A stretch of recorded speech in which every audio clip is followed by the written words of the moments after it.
بسم اللہ الرحمن الرحیم۔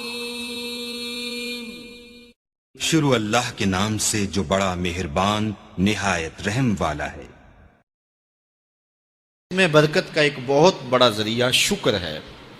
ارشاد فرمایا لَإِن شَكَرْتُمْ لَأَزِيدَنَّكُمْ، اگر تم شکر کرو گے وہ تمہیں اور زیادہ عطا کرے گا، اور اگر تم شکر نہیں کرو گے وَلَئِن كَفَرْتُمْ، کفران نعمت کرو گے، ان عذابی لشدید، تو پھر میرا عذاب بڑا سخت ہے۔ رزق کے اضافے کا ایک اور بہت بڑا سبب انفاق فی سبیل اللہ ہے۔ اللہ فرماتا ہے جو تم خرچ کرتے ہو تو جو چیز تم نے نکال دی اس کی جگہ اللہ تمہیں اور عطا کر دیتا ہے۔ بعض اوقات ہمارا یہ ہوتا ہے کہ کوئی آدمی مالی بحران میں آ گیا تو وہ کرتا کیا ہے کہ جو راہ خدا میں دینے کا کھاتا تھا پہلے اسے کلوز کرتا ہے، یہ فلاں مدرسے کو دیتے ہو یہ بھی بند کر دو، یہ مسجد کو دیتے ہو یہ بھی بند کر دو، یہ فلاں غریب کو دیتے ہو یہ بھی بند کرو، حالات ٹائٹ ہو گئے ہیں۔ لیکن 5 گاڑیاں ہیں تو 2 گاڑیوں پہ گزارا کر لیا جائے، پیٹرول بچے، یہ نہیں ہو سکتا۔ گھر کے لچھن وہی ہیں لیکن بند کہاں سے کیا؟ جہاں سے رزق آنا تھا۔ ہمیں تو یہ حکم دیا ہے جب رزق تنگ ہونے لگے صدقہ دے کے رب سے کاروبار کر لو، صدقے سے تمہارے رزق میں اضافہ ہوگا۔ یہ رب کا وعدہ ہے اور اللہ کے وعدے جھوٹے نہیں ہو سکتے۔ رزق کی برکت کا ایک اور بہت بڑا ذریعہ النکاح ہے۔ فرمایا اگر تم نکاح کرو گے، تم فقیر ہو وہ تمہیں غنی کر دے گا۔ لوگ کہتے ہیں بچہ پیروں پہ کھڑا ہو لے تو پھر نکاح کریں گے، اللہ کہتا ہے تم نکاح کرو ہم پیروں پہ کھڑا کر دیں گے۔ ہمارا فلسفہ اپنا ہے، اس کا حکم اپنا ہے۔ وہ کہتا ہے ابھی تو یہ اپنے لیے نہیں کماتا تو جو آئے گی اس کو کہاں سے کھلائے گا؟ میاں جس نے آنا ہے اس نے اپنا رزق لے کے آنا ہے۔ تو بچوں کی شادیاں کرو، اگر وہ جوان ہو گئے رزق نصیب ہوگا۔ اپنے اہل خانہ کو نماز کے حکم دینے سے رزق بڑھتا ہے، چونکہ جو صبح کا وقت ہوتا ہے یہ رزق کے بٹنے کا وقت ہوتا ہے، اور جس گھر میں صبح کے وقت لوگ سوئے ہوئے ہوتے ہیں وہاں بے برکتیاں ہوتی ہیں۔ تو طلوع فجر سے لے کر کے طلوع آفتاب تک اپنی اولاد کو، بیوی کو، بچوں کو نہ سونے دیں۔ اس وقت رزق بٹنے کے لمحے ہوتے ہیں۔ کثیر دعائیں مانگیں، تلاوت کلام مجید پڑھیں، اور نماز فجر مرد حضرات مسجدوں میں جا کے باجماعت ادا کریں، اور گھروں میں جو ہے وہ بیٹیاں بہنیں مصلے بچھا لیں تو اللہ کی رحمتوں کا نزول ہوگا۔ اب ایک حدیث میں رزق کے اضافے کا ایک اور نسخہ ارشاد کیا گیا۔ میرے حضور نے فرمایا جو شخص یہ چاہتا ہے کہ اس کے رزق میں برکتیں ہوں اور اس کی عمر میں اضافہ ہو تو وہ اپنے رشتہ داروں کے ساتھ سلوک اچھا کرے۔ رشتہ داروں کے ساتھ اگر اچھا سلوک کرو گے تو پھر تمہارے رزق میں برکت ہو۔ غریب ہیں تو ان کی مدد کرو، ان کی بیٹیوں کی شادیاں اپنے ذمے لے لو اگر اللہ نے آپ کو وسعت دی ہے، ان کی پریشانیاں بانٹ لو، ان کا قرضہ ہے تو اتارنے کی کوشش کرو، ان کو مشکلات سے نکالنے کی کوشش کرو۔ تم ان کو مشکلات سے نکالو گے، اللہ تمہیں مشکلوں سے نکالے گا۔ تمہارے رزق میں بھی برکتیں ہوگی اور تمہارے مال میں بھی برکتیں ہوں گی۔ فرمایا بہتر صدقہ وہ ہے جو ناراض غریب رشتہ دار کو دیا جائے۔ اگر وہ پھنس گیا ہے، مجبور ہے، ناراض ہے، تو اس کو اگر دیں گے تمہارا نفس اس میں شامل نہیں ہوگا، تو یہ افضل صدقہ ہے جو ہر صورت میں قبول ہی قبول ہے۔ رزق کے اضافے کا ایک اور سبب الاحسان الی الضعفاء، جو کمزور لوگ ہیں ان کے ساتھ اس نے سلوک کرنا۔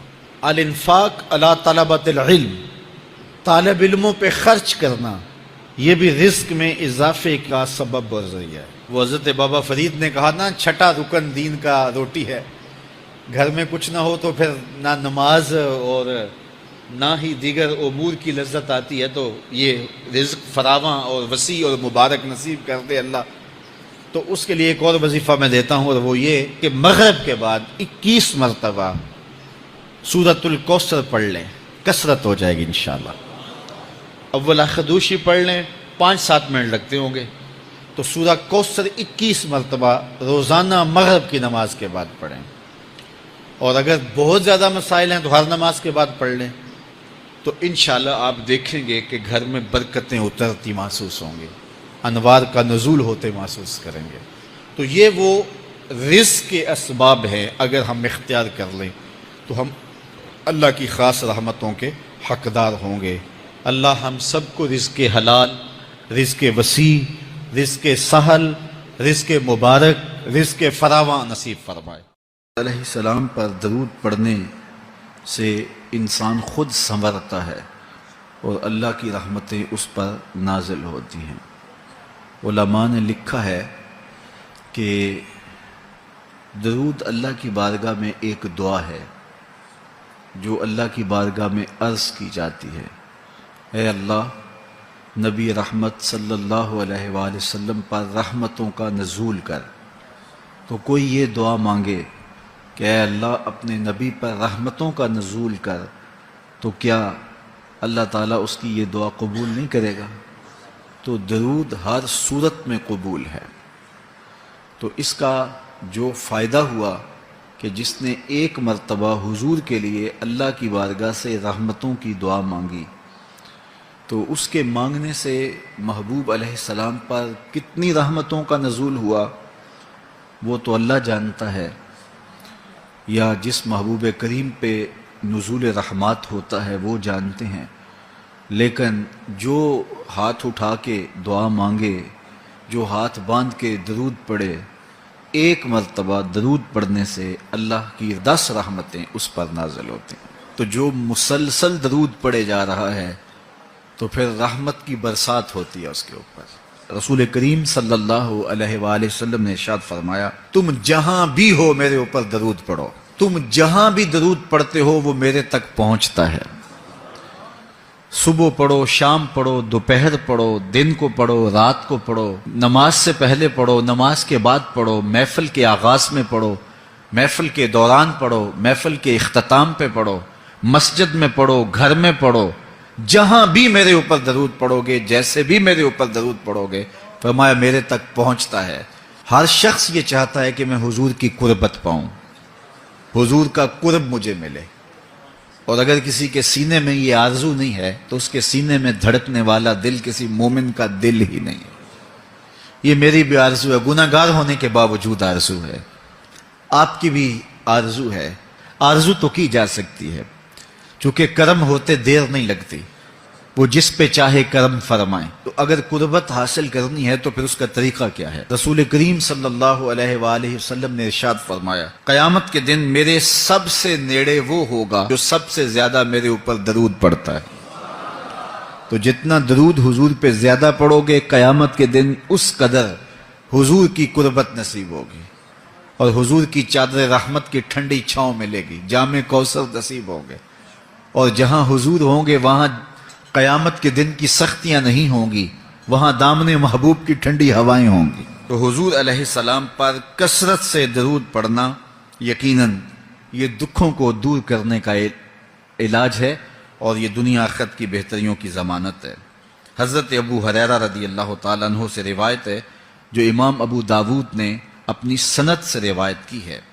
رسول کریم صلی اللہ علیہ وآلہ وسلم نے ارشاد فرمایا کہ جب کوئی شخص میرے اوپر سلام بھیجتا ہے تو اللہ تعالیٰ میری روح میرے اندر لوٹا دیتا ہے، یہاں تک کہ میں اس کے سلام کا جواب دیتا ہوں۔ روح اطہر جسد انور میں لوٹا دی جاتی ہے اور حضور سلام کا جواب دیتے ہیں۔ تو مجھے کائنات میں کوئی ایک لمحہ تو ایسا بتاؤ جس لمحے حضور پہ سلام نہ پڑھا جاتا ہو۔